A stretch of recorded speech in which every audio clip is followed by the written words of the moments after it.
Good morning, aviators. All right, it's a cheesy line from Top Gun, whatever.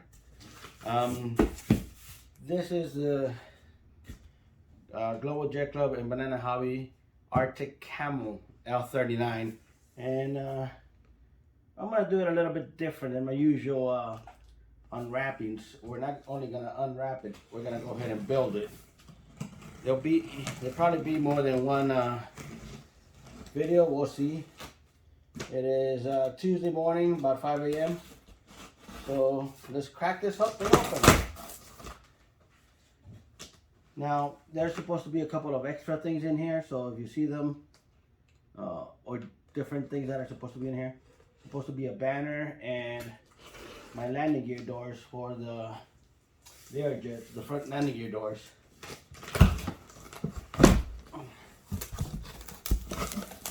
But let's crack this thing open. I'm sure you guys have seen it by now. Jeremy has his out there flying around, and I think that's the only one I've seen out there so far. So first of all, it came double boxed. There's another box inside.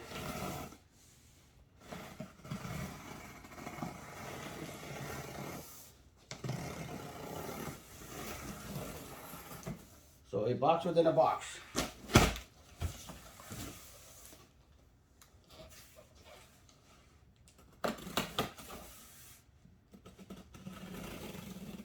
I have to cut this out. It's taking too long to open it.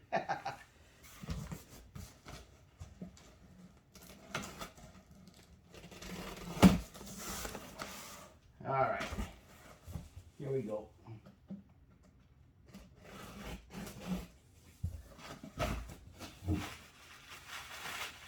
Just some padding first.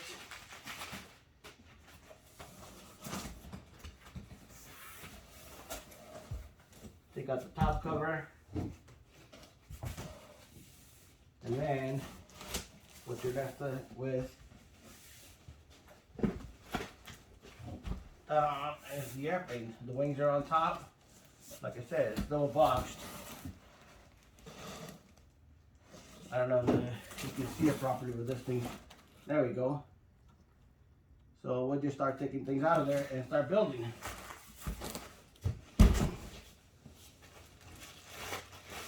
So first of all, I'll get the wings out.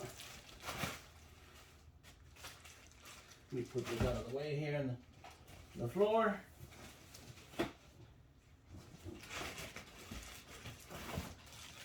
Got another wing.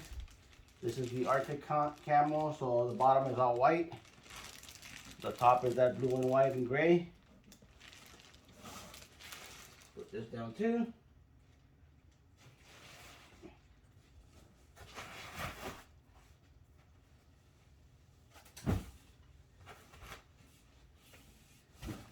Get all this packing foam out of the way.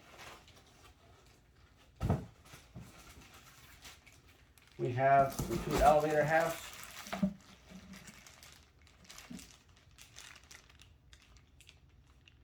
It's funny that the elevator halves, the whole bottom of the wing is white, but the elevator halves do have paint on them. So I'm gonna have to research that scheme and see how it really goes. Move these out of the way.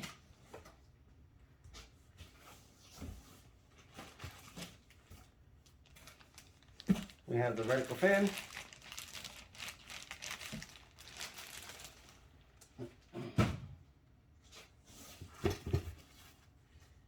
Here's that banner I was speaking of. We'll save that for later. The 3 wing tubes.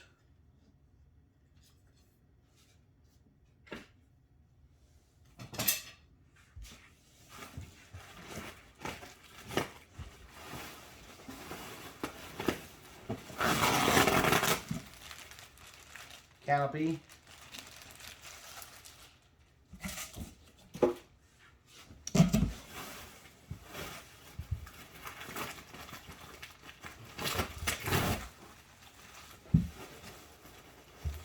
And here we have, I ordered the AG68 with the DS3 so I can do the doors and see this is a viable solution for all you guys that want the landing gear doors to stay closed. So we're going to be trying that. And then this. Oh, these are my landing gear doors for this airplane back here, the Learjet. So let me go ahead and get these out of the way and put them in a place where I'll forget later on where they're at.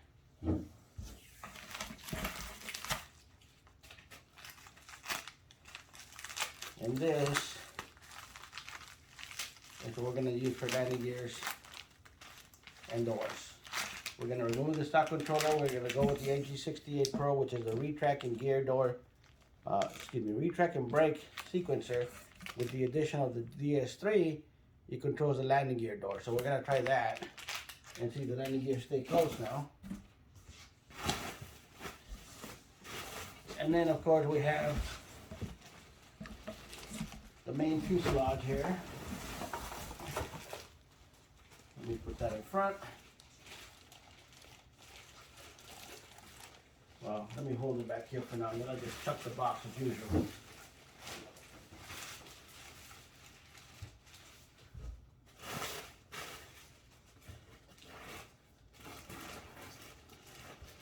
Last thing in the box is the nose cone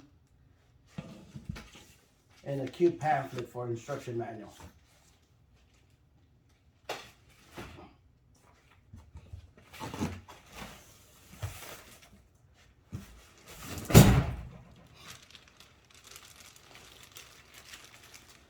Alright, this is the fuselage. I'll put it over here on the side. Inside the fuselage we have the drop tanks for the wings.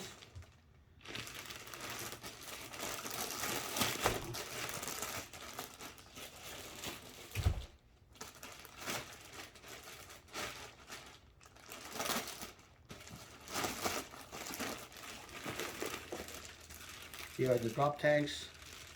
I'll just move those out of the way.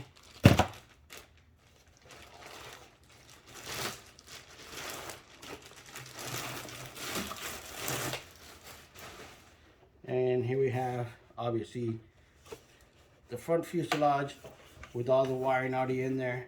You have your BEC with your dual battery inputs.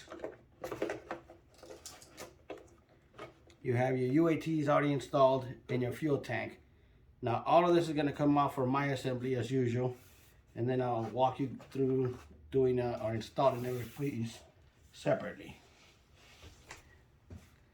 Alright, now that this stuff is out of the way, let me get the camera in closer, and then we're going to do the wing installation. Alright guys, what we have here is the left wing. Basically, the control horns and the servos are already installed. There's the control horn for the aileron, metal gear, or metal one.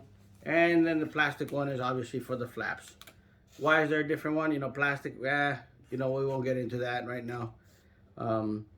You got your metal servo arms for the metal gear servos.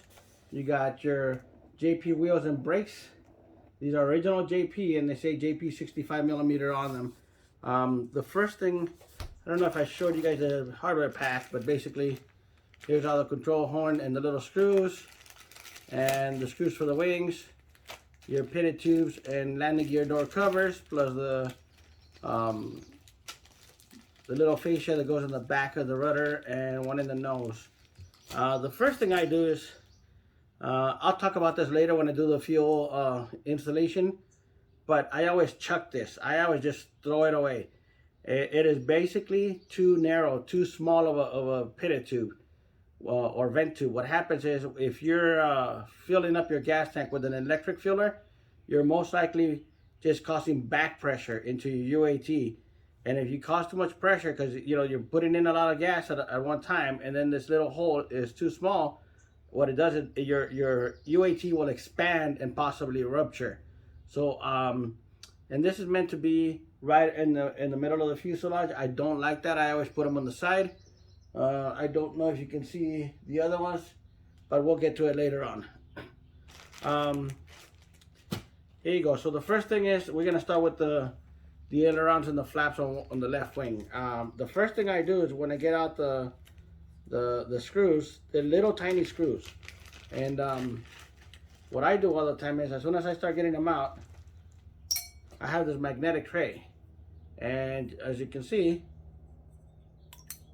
the first things I do is I put the little screws on there, and let's see, there's only one rod in this bag, so guess what? That's the rudder. This one has, oh, there's 2 bags, excuse me. So these are probably, one is flaps and one is aileron. And here's the other one. If one of those is flaps and the aileron, this must be elevator. Or, I mean, it doesn't matter. But basically what I do, well, let me check right here. The little ones are flaps. And the other 2, there's 2 left. They're the same. They're about the same length. So this would be aileron, and the other ones will be elevator. Just measure them. I mean, it doesn't take rocket science to figure it out. But for example, this is the flap. I'm going to show you exactly. As soon as I take them out, I always just throw them directly into the little tray. The nuts and screws that go into the flap and the aileron are so tiny. Here, it's in the nut is in the top of that Allen wrench. So it's easy to drop them, and if you drop them, you might not find them that easy. So that's why I always have this container, the magnetized container, and I put them in there. The first thing we're gonna do to the flaps. Oh, by the way, this is the Allen wrench that comes with the kit, so you can put in your screws that come with that go into the ailerons and the flaps and the elevator and so forth. This is to tighten it down. So the first thing you got to do on these, there's not a lot of deflection needed right now to make the ailerons move the little amount they need to move. So you have to drill them out. Do you have to? No. Do you want to? Yes. What happens right now is if I give this deflection, you know, with my aileron stick, and if you look at the servo itself, it'll move maybe 1/4 of an inch, and that's all the deflection needed. So you're not getting all the strength and resolution from the servo. The more the servo travels, the more strength, the actual torque, the more torque you're using of the servo, plus you get a better resolution on your movement because it takes a longer travel. It's not just, you know, one little click of the stick, and you know the control surface is all the way over where it needs to be. You gotta have some leeway there and make it easier for yourself, and the only way to do that is to make the surface move further out, or the servo move further out. You use the lowest hole possible on this and the top hole over here. If you want the surface to move less, then that would be, you know, obviously the top hole here and the bottom hole over here, because, you know, then it would move at the least amount possible. So the first thing I'm going to do, and let me get a screwdriver here, and the first thing I'm going to do is I'm going to remove the servo covers. You can try to drill it right there where it's at if you got a small drill or whatever. I don't, so I'm going to go ahead and just remove the servos real quick. Now I already have my drill ready. I know I keep a bunch of little small drill bits in the top drawer of my little toolbox there, my building toolbox, and I believe it's a 5/64 drill bit. It's a tiny one. Check it, don't take my word for it, but basically you want one that'll fit the holes here and make them a little bigger. Now the screws again are super tiny, so you got to be careful with them because you can lose them real easy. And all you do is remove the 4 screws, and then the servo most likely and the cover most likely have paint on them, so it might not be as easy to remove. There you go, you saw that. So now that the servo's out, all I'm gonna do is just make a hole. Oh, guess what? This drill bit is too small, so I have to get another one. Let me see if this. Nope, the screw doesn't fit on it. Let me get a different drill bit and be a better fit. This one. goes to show you that nobody knows everything all the time. So that's why I say go ahead and check it. So I'm gonna go ahead and drill the hole a little bit bigger on the third one.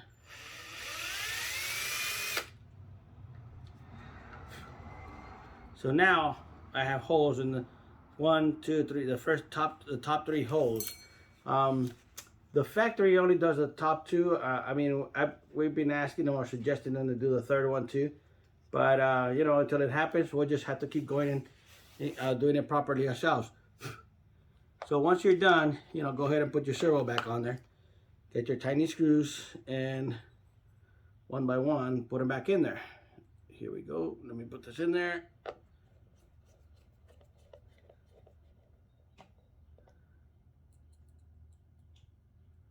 And now the servo is already centered at the factory. That doesn't mean it's going to be right in the spot where you need it or where you want it. But for our installation, you make the servo arm or the servo arm be 90 degrees to the actual surface. And then let me get one of these two was the one for this aileron.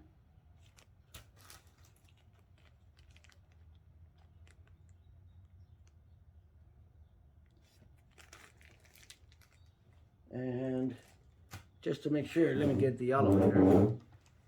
One elevator.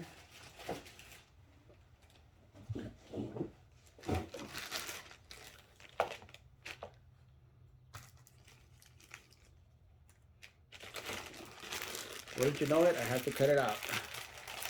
Alright, so let's take the elevator out and center it. Center the servo, because we want to make sure we get the right one, the right rod. If not, we're going to have to be removing them later on, and we don't want to be doing that. So this one is way too big for there. And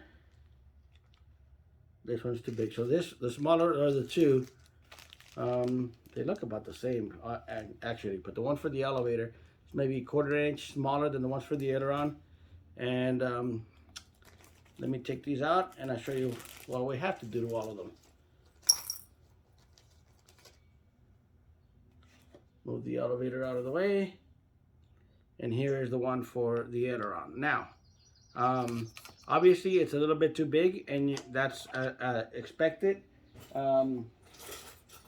Usually I get your pliers, whatever you want, and then hold the actual rod. And what you want to do is more or less even it out. And by that I mean, if you look at both sides, there's threads that are still left out. So what you got to do is you got to turn it in, but you got to do it on both sides. You can't just do it on one and say, oh, now it's the right length.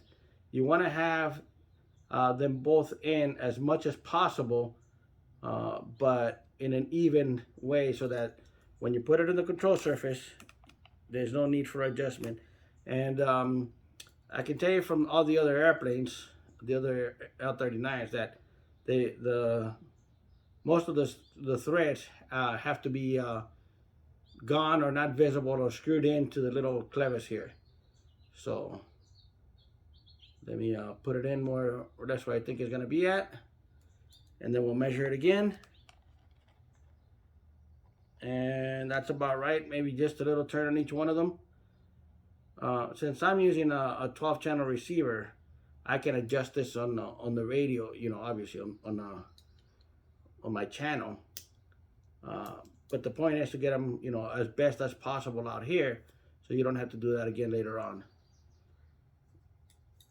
Now, if you're using a Y connector for ailerons, then you have to get them perfect in mechanically here, meaning that you have to move them until you get them in the right position before, so that both of the ailerons could be more or less level. Now this one is ready to go. What we're gonna do is we're gonna take one of the little screws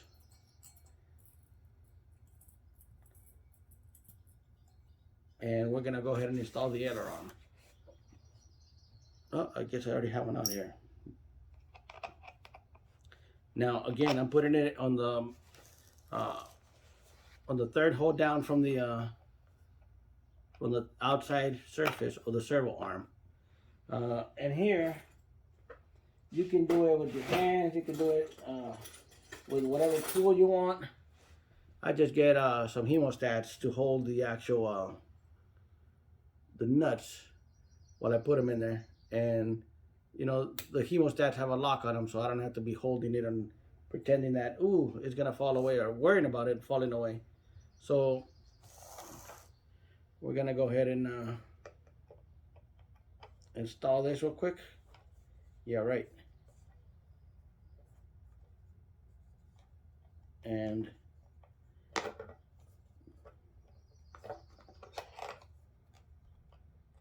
go on to the next step. But let me go ahead and put this one in. Of course, it's fighting me when I'm trying to film it. And just take your time. I mean, there's no rush in here.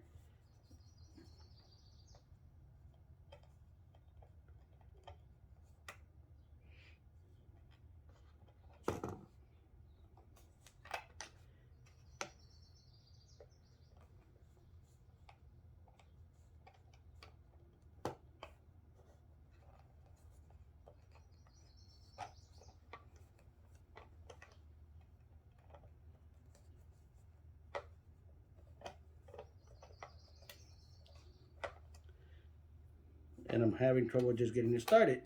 There it goes. Finally got it started. Now, it makes it easier for me if I just get another, a different Aileron for it. Let me find the correct one for it, and then we'll keep going. I believe this is the one. Nope. And unless you just want to be flipping the little wrench back and forth all the time.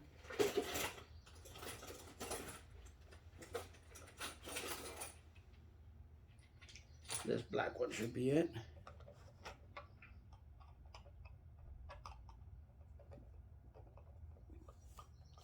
And once it cooperates, you get it in there, and then look at the difference. Whoop. Guess what? It wasn't it. Is it this red one? Yep, it's this red one. There you go. Now look at the difference.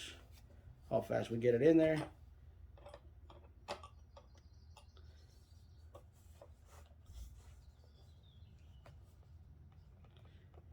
And you don't have to over tighten it. I mean, it has to be where the arm can still move up and down easily. So that's not a big deal. That's about right, correct in there. Now, before you attach it again, make sure your control surface is where it needs to be at.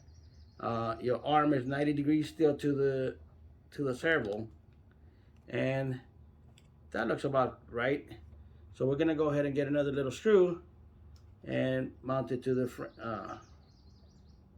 the aileron. Now, again, like if you remember, I said on the servo, get the smallest, the closest one to the bottom of the servo, and on the control surface itself, we're gonna get the one on the top.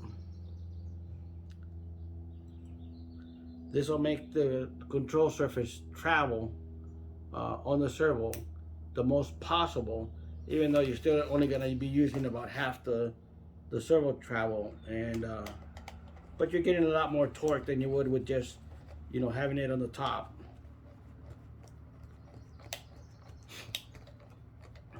And I'll try to make you an example, give you an example right now of what I'm talking about.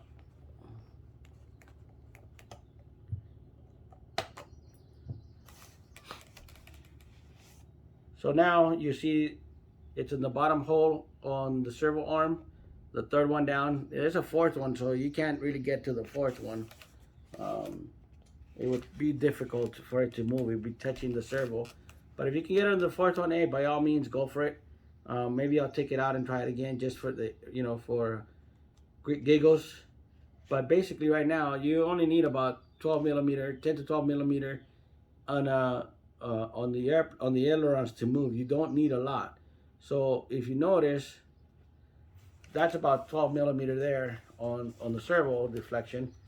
You know, obviously I have to measure it to make sure, but if you look at it, where if you had this at the top, it wouldn't be moving as far. Instead of moving, you know, instead of going that far for it to give you the travel, you would barely be around there. So you're not getting the resolution or the power from the servo by, you know, having minimal travel on there. And then the other thing, since I'm here, the other thing you can do is, before you even go to the other side, to the other wing, I'm gonna go ahead and prepare the other servo arm. And when I say that, I mean I'm gonna go ahead and just grab it and then turn in the clevises and try to get it to the same distance or the same size as the one that's already on there. And as soon as I grab it properly, and by that I mean, if you notice how much longer it is now than what it was earlier, on this side most of the threads are exposed, and on this one as well, but this one is further out than this one. That's why I keep on saying, you know, go ahead and do it where both of them are in the same, or have about the same amount of threads left exposed. And right now, you know, by turning in the clevis is making the arm smaller. So go ahead and get that one in a little bit. Then we'll go to the other side and get that going.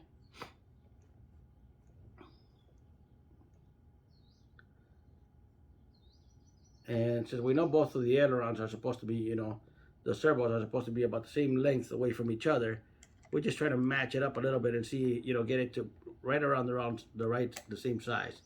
So if you notice, you know, both of them are the same size right now. And I just put that aside and go ahead and work on the flap. You know, I'm gonna go ahead and try to put it on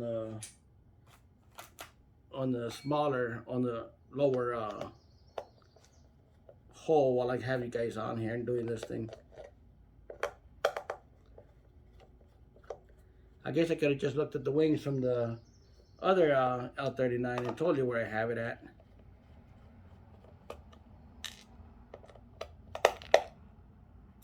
But what's the fun in that?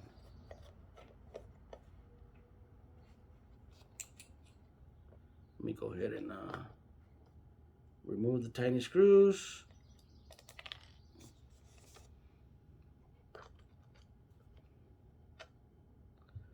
Lift up the servo again. And I'm going to go ahead and drill out the other hole.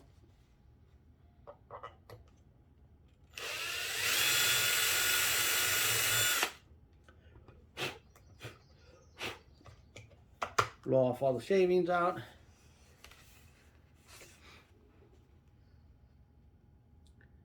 Now I can tell already it wouldn't fit because the hole is too close to the wing. I'm not even gonna go ahead and try it. I don't want to trim the opening on the wing. If you put the screw with the screw head on this side or towards the outside, and you put the nut on the inside, you can take out a little bit of foam in here just to get a better resolution on the servo. Is that better? Probably. Am I gonna go through that right now? No. I might try it later on the other wing and then get back to you guys before the end of the video is finished. So that's it for the aileron. I'm gonna have to now do the flap. The funny thing with the flap is you're not going to be at 90 degrees, so you're not going to have the servo at 90 degrees. So we're going to have to adjust the servo according to the control rod and go from there. Now I should mention, because everybody has their way of putting the servos for the flaps and the ailerons in their way or whatever, but one of the things I've noticed is that there's a lot of people that say, ooh, my flap servo burned out. Ooh, the flap servo doesn't work. Well, guess what? I can guarantee you those flap servos don't come burned up. Excuse me.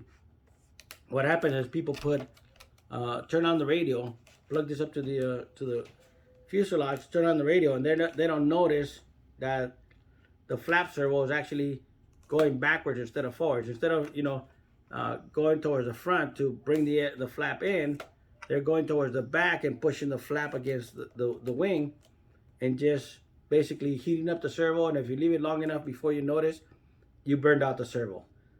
And then obviously there's not much I can say besides that, hey, yeah, we'll replace it for you, even though I know exactly what you did by putting the airplane on the stand, or having the airplane on a table, flat on the table, and then powering up the servos, and they're pointing the wrong way.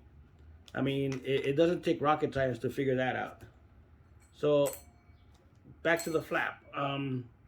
So you move the flap up, and then you get your arm, and then you move the servo to where the flap reaches, the control surface itself reaches where the flap is at. But if you remember, I was telling you that make sure that the screws, or the center screw itself, it's a screw, I guess. It's a shaft with the two threads on the side. Make sure that it's pointed, or that it's even on both sides, meaning that there's enough threads on both sides. Now, what happens if you just extend it? You're basically, if you're pulling the screws out, or the turnbuckles for the clevis out instead of in, well, then you're not getting, you might not have the strength of all the little threads, and you might strip this and break this out. So you want to make sure that they're in right about the same amount on both sides. If you have to adjust the servo later on, then it's obviously better to do that. So I'm going to go ahead and bring it in. There's maybe 3 threads left on each side right now, right about there. And then I'm going to go ahead and adjust the servo accordingly, and that means moving the servo further back over here. Now, is that going to work with the radio? Not initially, but I'm going to go ahead and set it up where it is going to work without a problem. Now, again, I want the more travel, the more resolution as possible. So I'm not going to go with the top hole, even though that'll give me the most travel. I'm not going to need a lot, so I'm going to use a second hole here, and then on the actual surface, I'm going to go ahead and use the top hole. So that means the servo will travel the most possible with my settings there. So I'm going to go ahead and install it on the control surface first. I mean, it doesn't really matter which side you put it on first. And then go ahead and put it on the other side.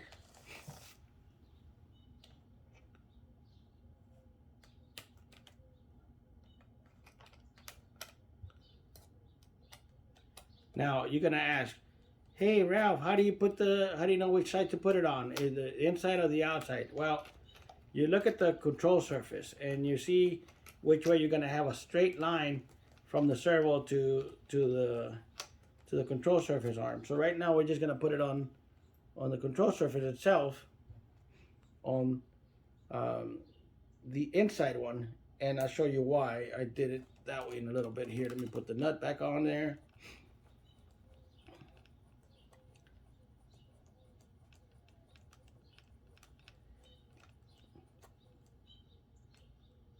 All right, so when you're putting the flap in, there you go.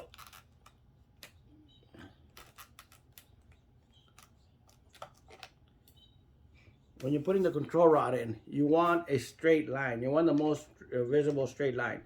If you look at it, I noticed that the control surface on the flap is a little bit more on this side than this servo arm. So now, can I put it on the outside, or do I put it in the inside? Well, on the outside, it is a little bit of an angle. On the inside, it's about the same. So in this case, it's not gonna matter. It looks about the same angle. And just for grins, I'm gonna go ahead and put it in the inside on this side. Meaning the screw's gonna, and the rod is gonna be on the inside surface of the servo there. So let me go ahead and get another screw on there. Again, we're going with, on the servo itself, we're going with the second screw hole, and over here we're going with the top one. And get our trusty Hemos right here.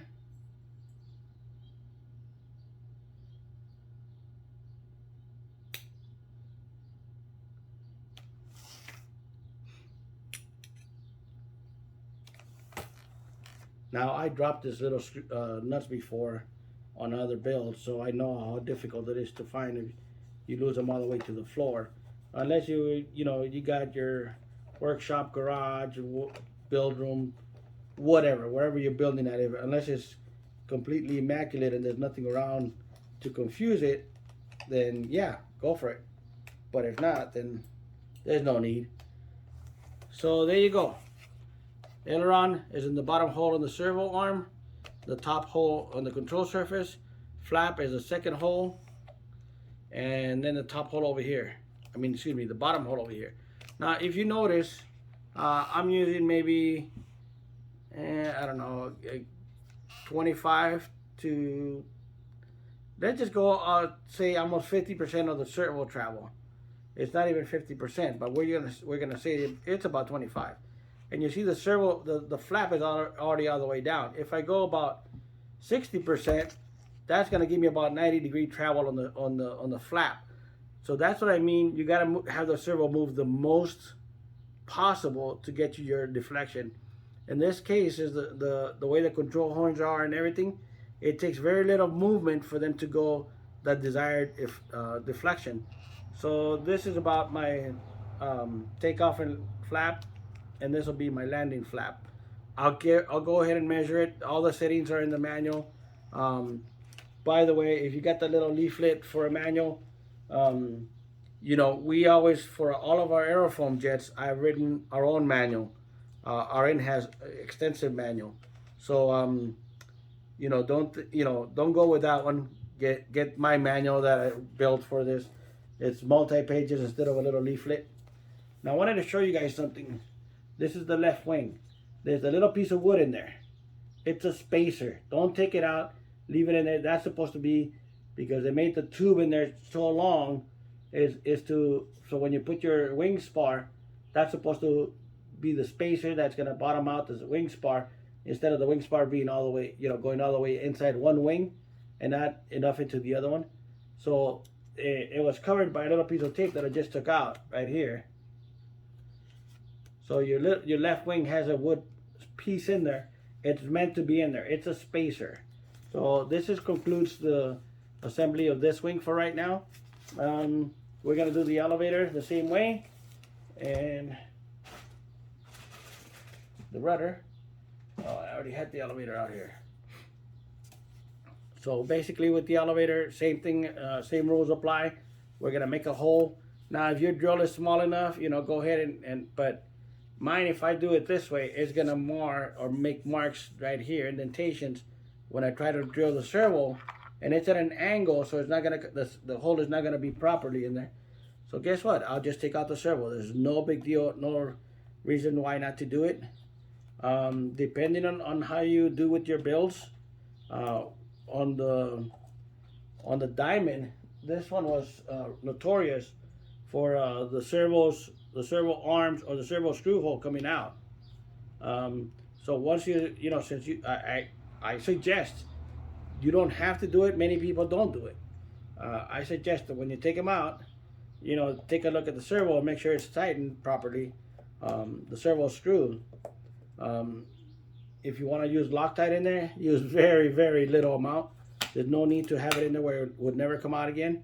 And what I'm talking about is this servo screw hole right here. You just want to make sure that it's completely tightened in there. And while I have it out here, I'm going to go ahead and drill it. You know what? I'm going to drill both holes just to show you.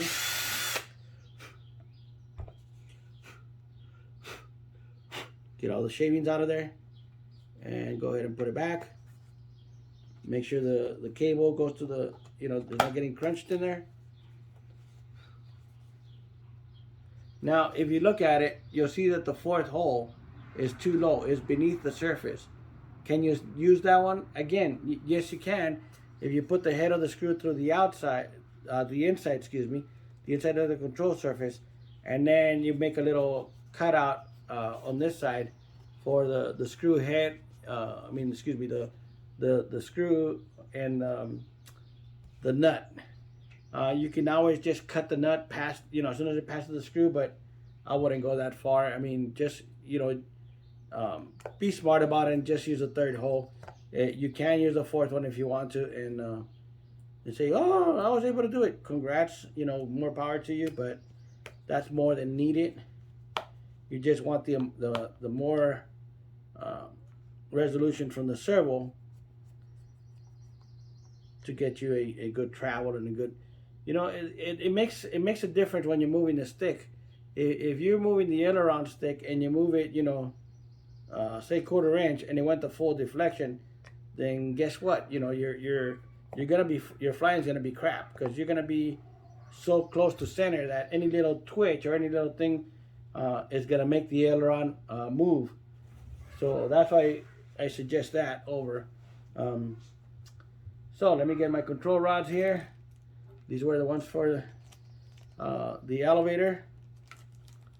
I'm not gonna take all the little screws out because I have plenty of them over here still on my tray. Oh, what the heck! I put them all in the tray so they're all together. And then later on, I'm not wondering what happened to them. I'm gonna leave this one in the bag so I know this is the one for the aileron. Excuse me, the elevator. So again, the first thing we got to do is go ahead and see if you need to push it in or pull it out, you know, depending on how it is. Center the servo and then check it.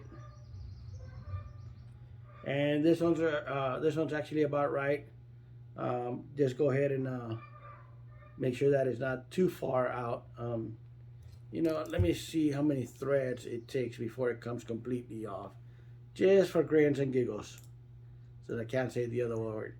So 1, 2.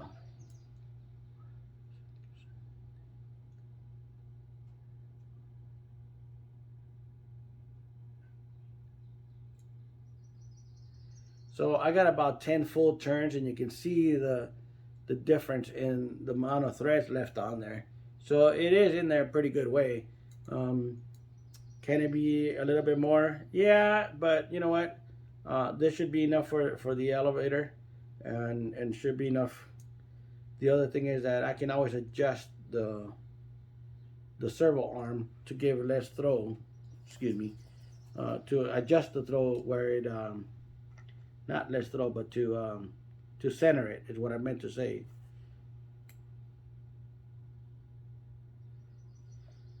So now we'll check it.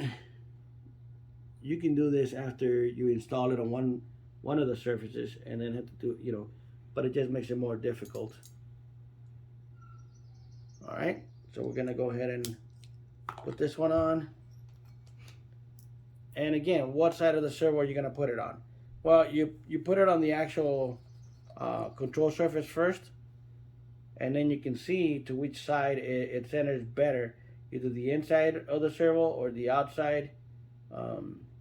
As far as preferences, you know, you can't be too picky because you want to get it to where it makes more sense mechanically for the airplane. And some of them will be on the inside, and some of you will say, oh no, the outside looks better, and that's entirely up to you.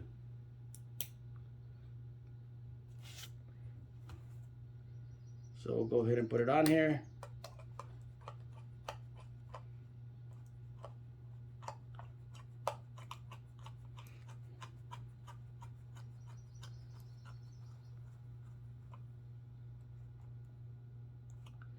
So now that we have it in the control surface itself, now we can see if it's going to be better on the inside of the servo or the outside of the servo.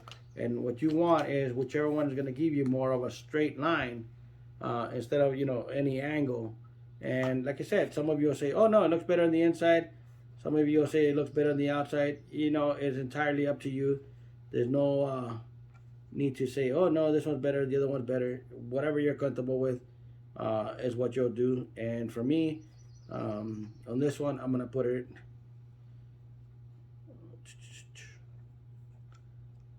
Looks a little bit better on the inside. So, I mean, both of them are gonna have a slight angle, but you know, you choose the least of two evils. Again, going with the third screw hole on the servo arm.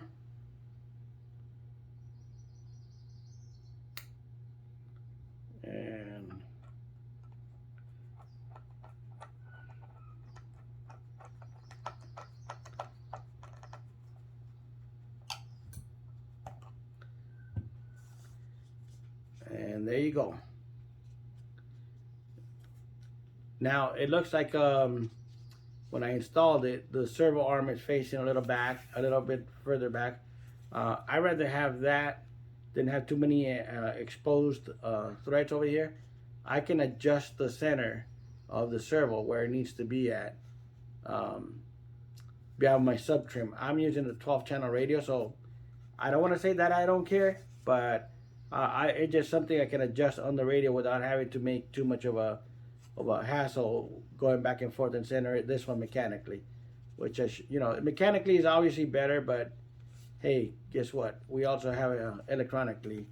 So far I've done one wing, one elevator. I mean, the rudder is the same thing. If you want, I'll do the rudder just so it can be done and out of the way. But as far as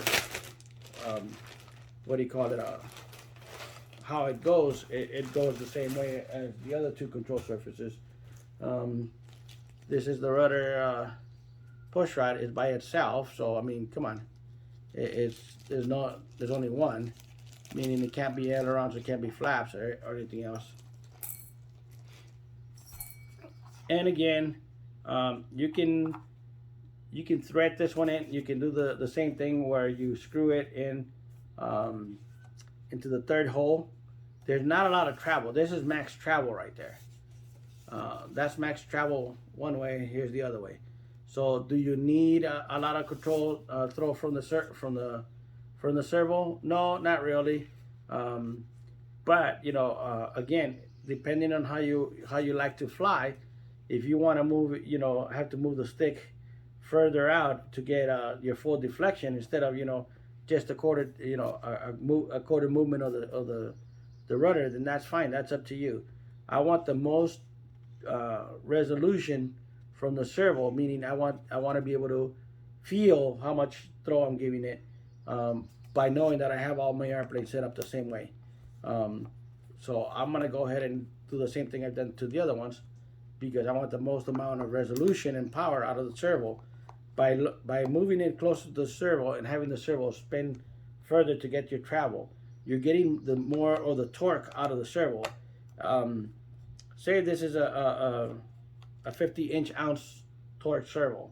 Now I'm not saying that's what it is. I forget what I gave you guys the specs on my manual that I have. And if you don't have it, contact me, contact Carrie, or contact Mike at Global Jet, and we'll send you my version of the manual. So I'm gonna go ahead and just pull out the servo a little bit. Drill the hole.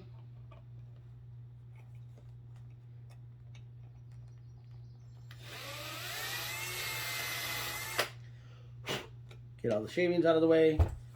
Put the servo back in. And on with business. Put the 4 little screws back on there. Make sure that when you take these out, you're not trying to over tighten them and strip them. If you're unsure, put a drop of thin CA into the hole before you put it back in, and what it'll do, it'll just make the threads harden. If you're gonna do that, do it with the cover off and the servo off. You a tiny drop is all it takes.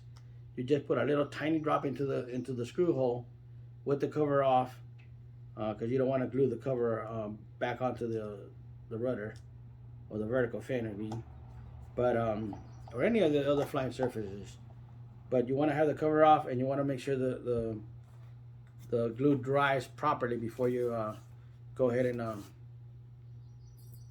put the servo cover back on, because you don't want it stuck in there and you're never able to get it out. If you have to replace the servo, it's going to be fun if you glued on the cover to the either the wing or the flying surfaces, wherever you glued it on. So again, we're going to go with the top screw just so we can get more deflection or more travel from the arm before it goes to full max travel, excuse me. And go ahead and put the screw in.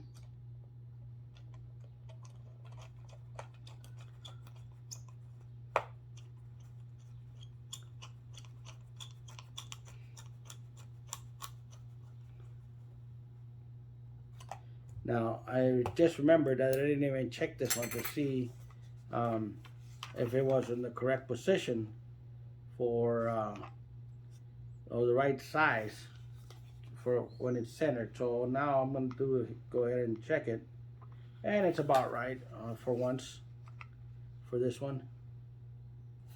Maybe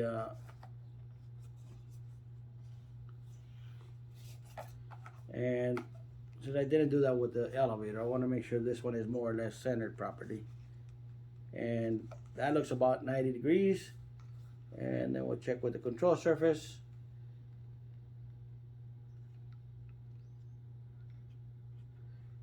And looks like it needs to come out a little bit, just a tiny bit. And again, going back to where I've been telling you that I like to have them even. This one has about 7 threads and this one has about 6, so I'm just gonna spin this one out a little bit. One turn.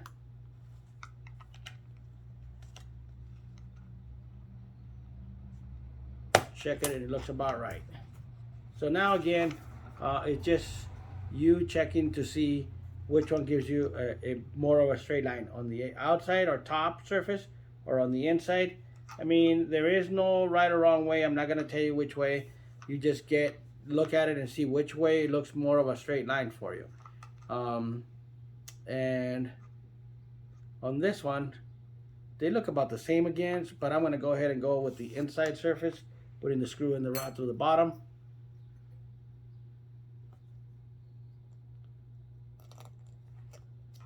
Again, this ones are so close, they look about the same. So is it going to matter which one you put it in? Not really, but whichever one makes you feel better. At the end of the day, is your build. You can do it however you want. And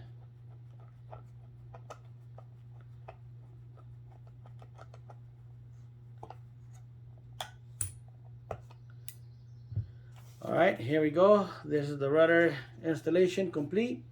Now, if you notice, for it to go full travel, it is going to go, you know, the servo is going to go more or less almost to his limit there, which is about, you know, 25% each side. So out of 50% travel on the servo, I'm getting full deflection both ways.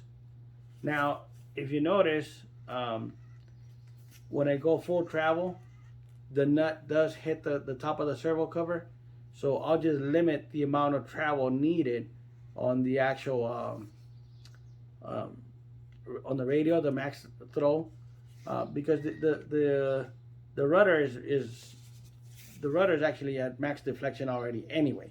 So one of the things you can do is, if you want, you can move the servo screw, the control surface screw from the top to the bottom one, and that'll make it where this will stop before the servo hits the travel limit. But I mean, right there, it's where it hits and it's already at the limit. So is it really worth it? That's entirely up to you. All right, guys, thanks for watching part 1. This will be getting into the fuel tank next, and then the turbine installation. I don't know how I'll mix that around, but for now, thanks for joining me. Time to get ready to go to work. Have a good one.